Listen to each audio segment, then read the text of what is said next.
Well, it seemed like such a good idea. The first and second times, my next guest has decided to try it again. Bob Bailey is the Progressive Conservative MPP for Sarnia-Lambton.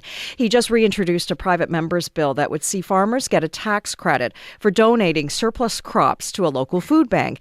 The bill died twice when the Liberal government prorogued the legislature in both 2010 and 2011. We've reached Bob in Toronto. Good morning. Hi, Wei. How are you this morning? I'm doing well. So tell us exactly what your private member's bill is proposing, and is it any different than the other ones? It's similar. It's quite similar. I introduced it in National Food Hunger Week. I thought that was a good time to introduce it just a couple of weeks ago. In a nutshell, what it would do, it would bring together both the consumers and the food banks and, of course, the farmers that produce the food. Just for your listeners, over 25 million pounds of fresh, nutritious food is disposed of or plowed back into the fields every year in Ontario, mainly due to cosmetic reasons.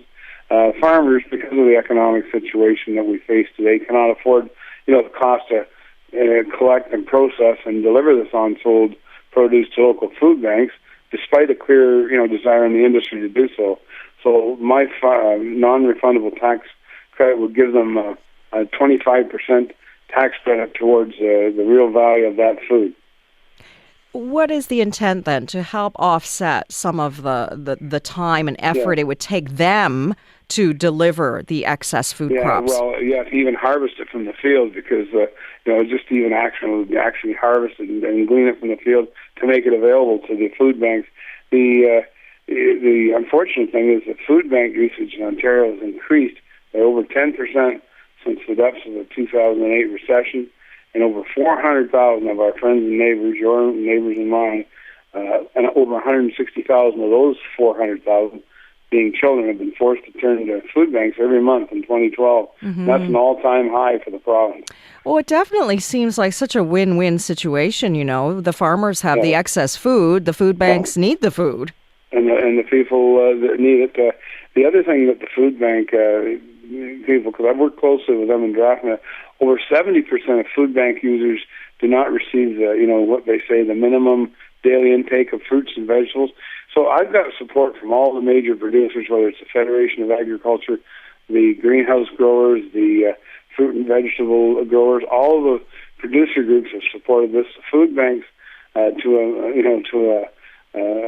each one of them have also supported that, and I've had all parties support in the House for this. There's a general all-around support to do this, and even like some people say, why wouldn't the farmers?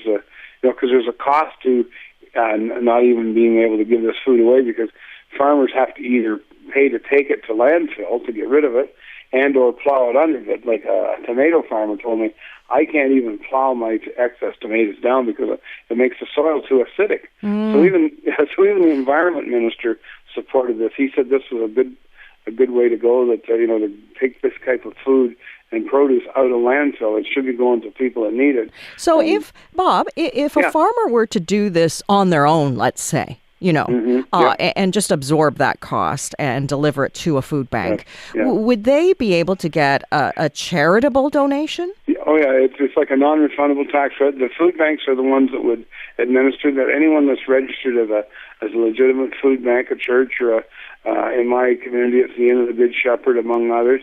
But that's who I've worked with, of course, in my community. But the food tax credit would be available from the food bank. They would estimate, they would give it a reasonable, whatever the market price was, they would give the tax receipt. And it's these tax credits are carried forward for up to 5 years. You don't have to use it that year. It's whenever you choose the farmer would choose to use it, the farmer or producer. I mean, in lieu of this tax credit that you're proposing, is it not already a charitable donation if a farmer were to do this on their own? Yes, and some of those are getting those now. I want to make clear that you couldn't collect twice. Like you either get one or the other. You don't get both. Okay, so it's my understanding that the farm community would support this farm tax credit. It's worth more to them apparently, and it would be far more, far more lucrative to them if they chose to use it.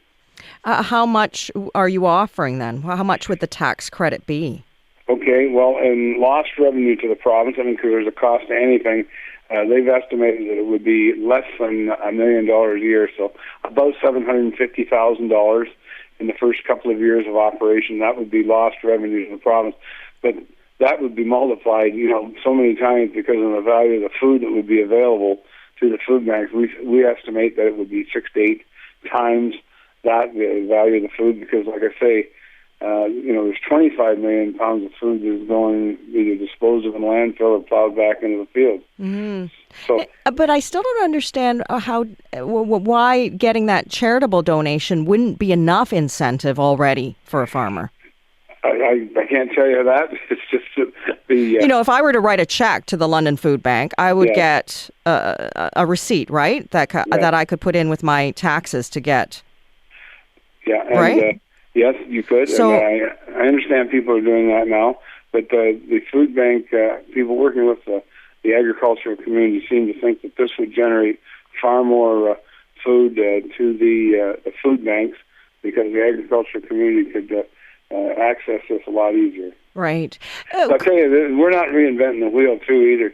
I just wanted to tell you here, because there's over 10 U.S. states that have implemented either a similar program, either a grant or a tax credit program. How effective has it been? It's great in there, and I don't understand. I guess, well, we produce, more fruit and vegetables in Ontario probably than any of the other provinces. So, but there's Oregon, North Carolina, Colorado, Michigan, Kentucky, and Arizona. There's a number of them that have already moved in this direction, and so Ontario would be, we wouldn't be actually breaking new ground, but we would certainly be meeting a need.